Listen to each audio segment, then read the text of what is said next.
Barrister Anis, Ruhul Amin Howlader, Mujibul Haque Chunnu তাদের দুর্নীতি ডাকতেই আজকে জাতীয় পার্টি নতুনভাবে ভেঙে দেওয়া হচ্ছে। এদের বিচার, এই দুর্নীতিবাজদের বিচার আগে করার প্রয়োজন। একটা দুর্নীতিবাজকে ধরা হয় নাই। এই মুজিবুল হক চুন্নু, ব্যারিস্টার আনিস, রুহুল আমিন হাওলাদার, এদেরকে গ্রেপ্তার করতে হবে, করে দেখাতে হবে এই সরকার দুর্নীতির বিরুদ্ধে জিরো টলারেন্স কায়েম করেছে।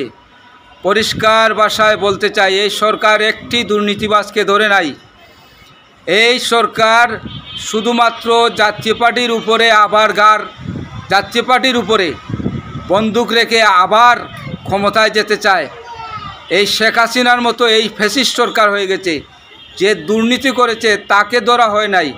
যারা হাজার হাজার কোটি টাকা শেখ হাসিনার কাছ থেকে সুবিধা নিয়েছে তাদেরকে ধরা হয় নাই।